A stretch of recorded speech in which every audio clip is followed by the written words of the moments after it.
Planning ناکام کیوں ہوتی ہے؟ دنیا کی چیزوں میں سے قیمتی ترین اور انمول چیز وقت ہے۔ یہ ایک دو دھاری تلوار کی مانند ہے جس کی ایک دھار کو بہتر انداز میں استعمال کرنا ہوتا ہے۔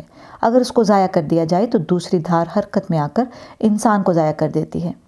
اللہ کی بنائی گئی مخلوق میں انسان ہی وہ واحد مخلوق ہے جس کو پلاننگ کرنے کی نعمت ملی ہے، اور اسی نعمت کی بدولت انسان مختصر وقت میں بڑے بڑے اہداف حاصل کر لیتا ہے۔ جب بھی نیا سال شروع ہوتا ہے تو ہر انسان کے ذہن میں یہ بات آتی ہے کہ مجھے نئے سال کے لیے بہترین پلاننگ کرنی چاہیے تاکہ میں اپنی زندگی میں کچھ حاصل کر کے ترقی کر سکوں۔ مگر بدقسمتی سے بہت سارے لوگ ایسے ہیں جو نئے سال کی پلاننگ کرتے ہیں، ارادے باندھتے ہیں، لیکن چند دن بعد ہی وہ سب کچھ بھول جاتے ہیں۔ نئے سال کی منصوبہ بندی پر جو تحقیق کی گئی اس کے مطابق دنیا بھر میں 95% لوگ ایسے ہیں جو نئے سال کی منصوبہ بندی اور پلاننگ کرنے کے بعد اس کو فقط 15 جنوری تک برقرار رکھ پاتے ہیں اور پھر وہ سب کچھ بھول جاتے ہیں۔ یہ بات وویک بندرا، سندیپ مہیشوری، بی کے شوانی اور سیکن یوٹیوب چینل بھی کہتے ہیں۔ یعنی انسان نے 365 دن کے لیے جو پلان کیا تھا وہ 15 دن بھی نہیں چل سکا۔ جب بھی پلاننگ کی بات کی جاتی ہے تو لوگوں کے ذہن میں یہ ہوتا ہے کہ پلاننگ کا مقصد صرف پیسے کمانا ہے، حالانکہ یہ صرف ایک پہلو ہے، جبکہ زندگی میں کامیابی کے لیے صرف ایک پہلو کو نہیں بلکہ کئی طرح کے شعبوں کو اچھے طریقے سے نبھانا ضروری ہوتا ہے، اور ان تمام شعبہ جات کو دیکھ کر ہم کسی کی کامیابی کا اندازہ لگا سکتے ہیں۔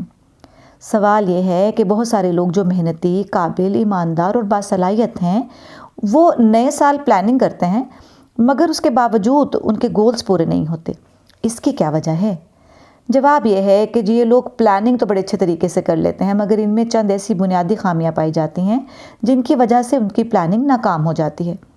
آج کی نشست میں ہم ان کمزوریوں کی نشاندہی کریں گے۔ نمبر 1، مقاصد و اہداف کی وضاحت نہ ہونا۔ جیسے کسی انسان کو معلوم ہی نہ ہو کہ اس نے جانا کہاں ہے تو وہ کیسے اور کس سمت میں اپنا سفر شروع کرے گا۔ اسی طرح کسی بھی مقصد اور ہدف کی وضاحت کے بغیر پلاننگ کرنا بھی بے فائدہ ہے، کیونکہ جو انسان اضطراب اور تذبذب کی کیفیت میں ہوتا ہے وہ کبھی منزل تک نہیں پہنچ سکتا۔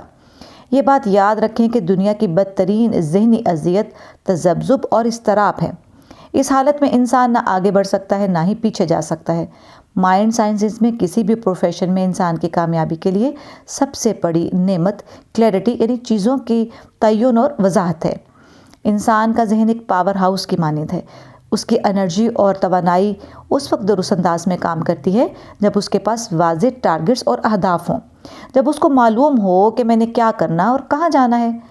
اس کی مثال یوں سمجھیں کہ نئے ماڈل کی ایک شاندار مرسڈیز گاڑی ہے مگر اس کو معلوم نہیں کہ اس نے جانا کہاں ہے، تو وہ کبھی ایک طرف جائے گی تو کبھی دوسری طرف، اسی طرح کرتے کرتے اس کا سارا پیٹرول ختم ہو جائے گا۔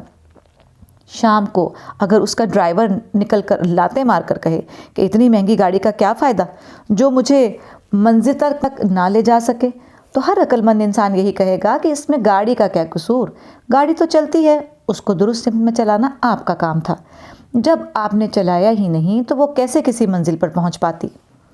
انسان کے پاس گاڑی بے شک چھوٹے ماڈل یا سستی قیمت کی ہو مگر اس کو یہ ضرور معلوم ہونا چاہیے کہ جانا کہاں ہے۔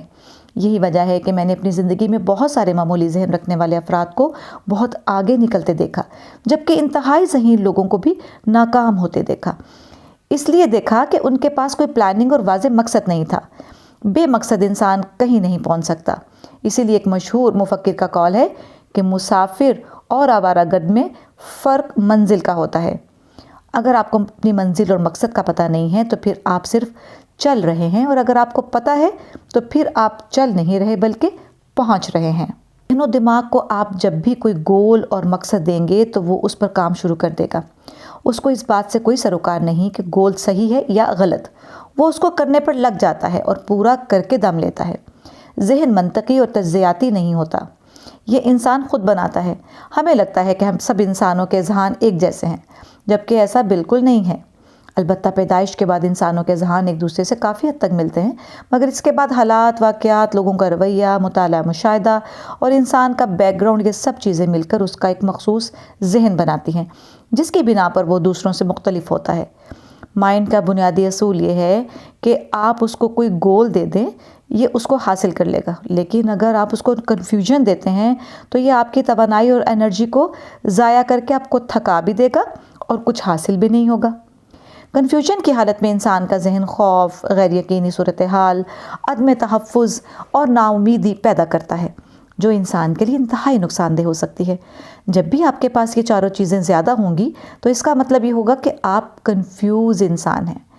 بحیثیت کوچ اور مشیر کے میرے پاس کئی سارے لوگ آ کر بتاتے ہیں کہ وہ خوف کا شکار ہیں، تو میں فوراً سمجھ جاتا ہوں کہ ان کے پاس مقاصد اور منزل کی کلیئرٹی نہیں ہے۔ میری اپنی زندگی میں کئی بار ایسا ہوا کہ میں خوف کا شکار ہو گیا، میرے اندر مایوسی اور نا امیدی پیدا ہو گئی، اور جب میں نے بنیادی وجہ ڈھونڈنے کی کوشش کی تو معلوم ہوا کہ میرے پاس کلیئرٹی نہیں ہے۔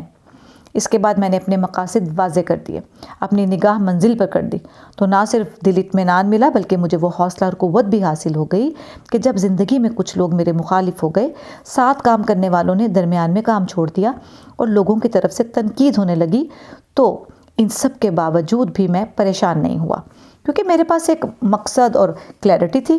مجھے معلوم تھا کہ میں نے کہاں جانا ہے، اور اسی چیز کی بدولت ہزار مخالفتوں کے باوجود بھی میں اپنے مقصد پر ڈٹا رہا، اور آج اللہ کے فضل و کرم سے اس مقام پر ہوں۔